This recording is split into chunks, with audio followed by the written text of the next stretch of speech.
Good morning. Here it is. It's Friday.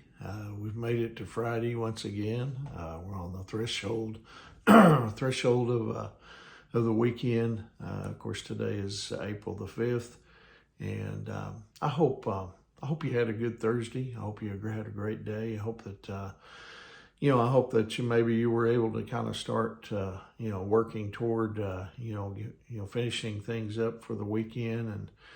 And anyway, now here it is. It's Friday morning. It seems like these days are going by at a fast clip. Anyway, hope this morning finds you, feeling well. I hope that you're well rested this morning and ready to tackle the opportunities that God has given us with this fresh new day. And again, we're on the threshold of weekend, so hopefully it's got to be a good day. But anyway, this morning I want to share a devotional with you entitled "Stepping Toward a Fall." I heard about a sign on a road near an airport runway that said this: "Keep moving. If you stop, you are in danger, and a danger to those who are flying." Now, we could apply the same principle to the Christian life. We need to keep moving forward spiritually. I mean, if we stop, we're in danger and a danger to others. There's this natural tendency to go in the wrong direction. As a result of putting our faith, in Jesus Christ, we have a new nature. But you see, we also have an old nature that fights with the new nature.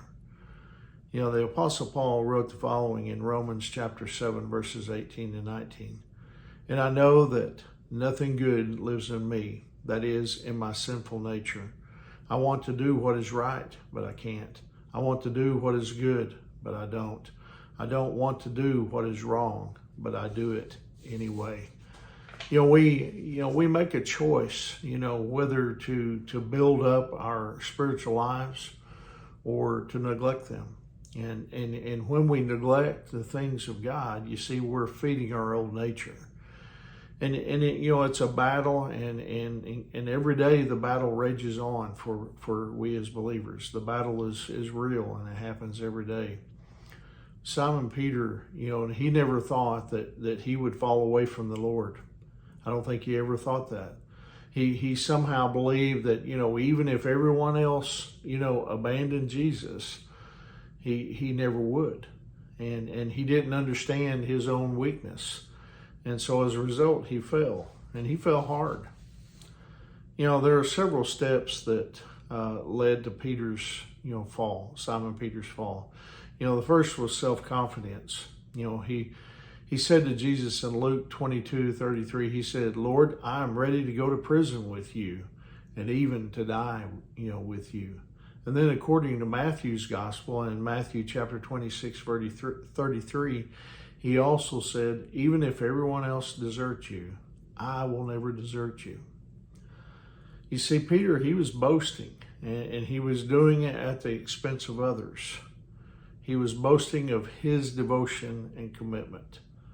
Yet Proverbs chapter 16, verse 18, it warns us. It says, "Pride goes before destruction, and haughtiness before a fall." You see, what we need to do, we need to recognize that we have the potential to fall.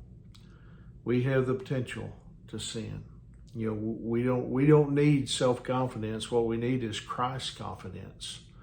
We need to trust in Him, and we need to stay close to Him, and stay as close as we can to Him. Peter's next step down was a lack of prayer. When Jesus and his disciples, you remember, they went to the Mount of Olives, and Jesus told them, including Peter, to watch and pray. And instead they were sleeping. This was a result of, the sin of self-confidence. And then lastly, Peter, he followed at a distance after a crowd of men, arrested Jesus and led him away. And a distance from the Lord is, in closeness and fellowship, will always be at the foundation of all spiritual regression. In Peter's defense, he was still following, but it was at a distance. which means that it was, a half-hearted commitment. Now, although this is a story of failure, it's also a story of restoration and forgiveness. You see, Peter, he received forgiveness and a second chance. Have you fallen away from the Lord? I mean, listen, Jesus, he's ready to forgive you of every sin that you've ever committed. And that if that's the case, he's always there waiting, for us. He's always waiting to take us back and to help us and dust us off and to help us to keep going, because we need to keep moving forward and staying close to God through Scripture and prayer is the best way that we can stay close and stay close in our commitment to Him. So anyway, I hope that encourages you here on this Friday morning. I hope you have a wonderful day. And as always on Friday, if you on Sunday morning, if you find yourself close to Hydro and don't have a place to worship, come join us at Hydro First Baptist Church. We'd love for you to join us and come worship with us. But anyway, I hope you have a great weekend. Remember, Angie and I, we love you guys and we're praying for you. And Lord willing, I'll see you soon. God bless you.